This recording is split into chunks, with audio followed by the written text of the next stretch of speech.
जिंदगी कब यूं बदल जाएगी, एक रोज ये उम्र भी गुजर जाएगी। दोस्तों, मेरा नाम है श्रीकांत शर्मा। कहानियों को गुनगुनाता हूं और फिर उसे आपको सुनाता हूं। आज की कहानी है असफलता से सफलता तक। इसको लिखा है हमारी मंडली की सदस्या अमृता शर्मा ने। आज मैं आपको एक ऐसी प्रेरक कहानी सुनाने जा रहा हूं जो हमें बताती है कि असफलता ही सफलता की पहली सीढ़ी होती है। आज मैं आपको एक ऐसे इंसान की कहानी सुनाने जा रहा हूं जिसकी मेहनत और हिम्मत ने उससे जुड़े तमाम शक और तानों को चुप करवा दिया। यह कहानी है रोहित की। रोहित का बचपन एक छोटी सी बस्ती में बीता। घर मिट्टी की दीवारों वाला था, छत पतली सी और बरसात में पानी की छोटी छोटी धाराएं कांच सी टपकती थीं।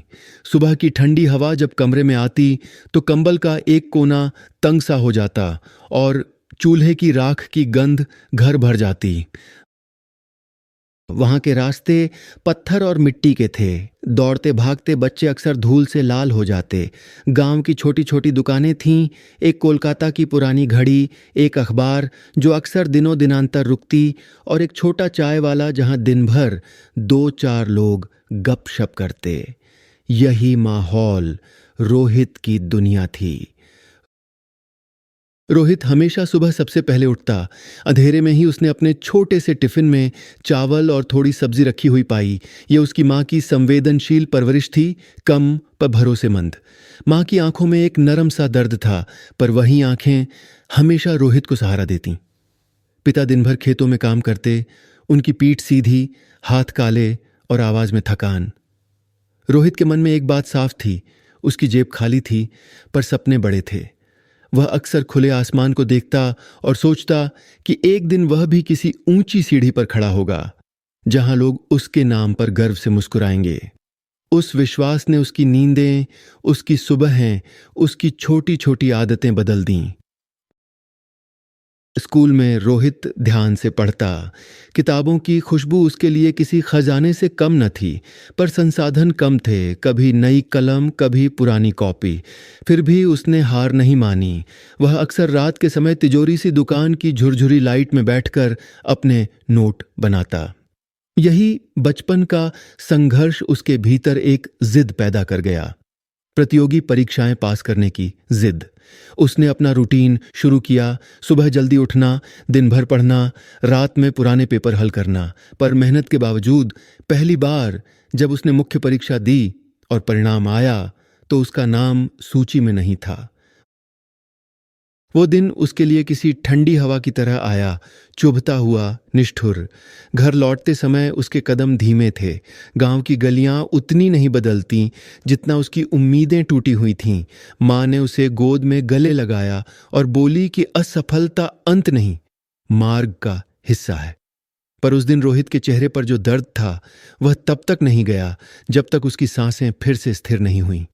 उस रात रोहित ने अपने मन से वादा किया कि यह आखिरी कोशिश नहीं होगी। पर रोहित को यह नहीं पता था कि आगे कितनी लंबी और कठोर राह है। और वह रास्ता उसे शहर की ओर ले जाएगा। गांव की सीमाएं पार कर करके रोहित ने शहर की ओर कदम बढ़ाया। शहर की हवा अलग थी, तेज, हल्लेदार और थोड़ी सी बेरहम। वहां छोटे छोटे कमरे किराए पर मिलते थे। उठते ही लोग भागते और रातों की चिल्लाहटें दिन के सूरज के साथ मिलती। रोहित ने वहां एक पार्ट टाइम नौकरी पकड़ ली। सुबह उठकर काम, शाम को कोचिंग, रात को पढ़ाई। शहर के कमरे में खिड़की से आती धूल, कम बिजली की रोशनी और गली में घड़ी की बार बार बजने वाली आवाज, सब कुछ उसकी कोशिश को लगातार चुनौती देता। ऑफिस का बॉस कठोर था। वह बार बार टोकता और कहता कि यहाँ हर कोई मेहनत कर रहा है। यदि तुम सही काम नहीं कर सकते तो बाहर निकल जाओ। उन शब्दों ने रोहित को चोट दी, पर चोट से भी कुछ सीख मिली। दिमाग सीखता है कि दबाव में कैसे टिकना है। लोगों की टिप्पणियां, सहकर्मियों की नज़रें और अकेलेपन ने उसके अंदर की आवाज़ को ज़्यादा तेज कर दिया। उसने सीखा कि सफल होने के लिए सिर्फ पढ़ाई ही नहीं, बल्कि रणनीति, समय प्रबंधन और जज्बा चाहिए। उसने छोटी-छोटी रणनीतियां अपनाईं, नोट्स बनाने की नई तकनीक, पुराने प्रश्न पत्रों को अलग तरह से हल करना और कमज़ोरियों पर काम करने के लिए रूटीन बनाना। पर नतीजे अचानक नहीं आने लगे। कई बार उसने अपनी जितनी उम्मीदें लगा रखी थीं, वे टूटती गईं। हर असफलता उसे भीतर से तोड़ती, पर कभी-कभी एक नर्म रोशनी भी मिलती, किसी के समझाने पर, किसी पुरानी सलाह पर या किसी छोटे से सुधार पर। लोग कहते थे कि उसने बहुत बार कोशिश कर ली, 5 बार, 6 बार, और हर बार असफल। गांव में अब बातें चलने लगी थीं। कुछ लोग तो यस भी कहने लगे कि इतनी बार फेल होना किस्मत की कमी है। पर रोहित के अंदर अब कुछ पुराना नहीं रहा। उसने खुद से कहा कि असफलता को शिक्षक समझकर अपनाना है। एक दिन वह अपने पुराने शिक्षक मेहरा सर के पास गया। वहां उसने अपनी सारी हताशा और थकान खोलकर रख दी। मेहरा सर ने उसे बैठाया, चाय दी और धीरे धीरे बताया कि असली जीत सिर्फ शीर्ष पर आना नहीं, बल्कि हर बार उठकर किसी नई सीख के साथ लौटना है। मेहरा सर ने उसे रणनीति बदले जाने, मानसिक तैयारी और स्व आलोचना के महत्व के बारे में बताया। वह सीखें रोहित के काम आईं। उसने केवल कड़ी मेहनत नहीं की, बल्कि समझदारी से पढ़ाई करना शुरू किया। कमज़ोर विषयों के लिए अलग समय, परीक्षा टेक्निकल पर काम और नियमित विश्राम भी शामिल किया। समय के साथ उसके छोटे छोटे सुधार दिखने लगे। उसने मॉक टेस्ट्स में धीरे धीरे अंकों की बढ़ोतरी देखी। पहला महीना सिर्फ छोटे सुधार का था, 2 से 3 अंक का इजाफा, फिर 5 से 7 अंक। ये छोटी छोटी जीतें उसके मनोबल को जगाने लगीं। उसने योग और ध्यान भी शुरू किया, क्योंकि मेहरा सर ने कहा था कि मानसिक शांति बिना टिके सफलता नहीं मिलती। सुबह योग के बाद थोड़ी सी शांत सांस, दिन भर का लक्ष्य और शाम को समीक्षा, यही नया रूटीन बना। उसने अपनी दिनचर्या को स्थिर किया, पर कभी कभी टूट भी जाता। उस दिन वह फिर से उठता और शुरू कर देता। 1 साल के भीतर उसकी पढ़ाई का तरीका बिल्कुल बदल चुका था। वह अब सतही नहीं पढ़ता था, बल्कि गहराई में जाकर समझता था। उसने सामाजिक दबाव को अपनी ऊर्जा में बदलना सीखा, तानों को प्रेरणा में बदल दिया, और फिर एक एक करके छोटी छोटी परीक्षाएं वह पास करने लगा। किसी एक सब्जेक्ट में पहला स्थान, किसी कोचिंग में प्रशंसा, और एक साथी का तुम बदल गए हो कहना, ये सब उसके लिए जबरदस्त इनाम थे। समय का घोड़ा फिर दौड़ा और फिर एक निर्णायक परीक्षा का दिन आया।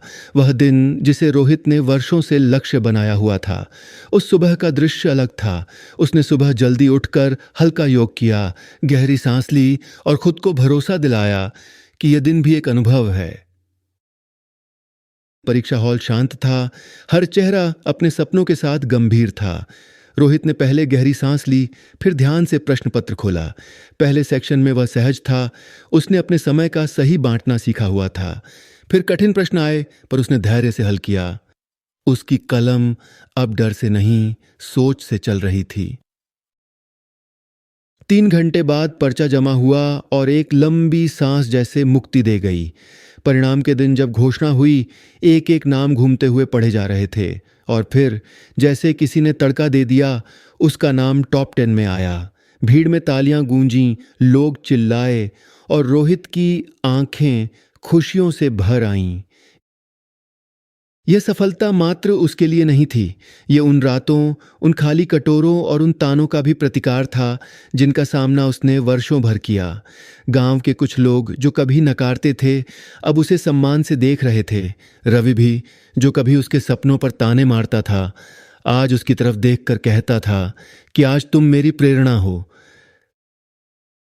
सफलता मिली, पर रास्ता खत्म नहीं हुआ।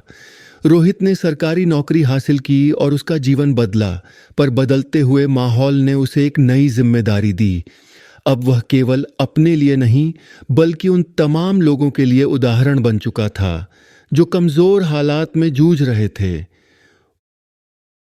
उसने छोटे छोटे कदम उठाए, गांव के बच्चों के लिए पढ़ाई का इंतजाम, एक छोटा सा पुस्तक किताब कलेक्शन और युवाओं के लिए मोटिवेशनल सेशंस।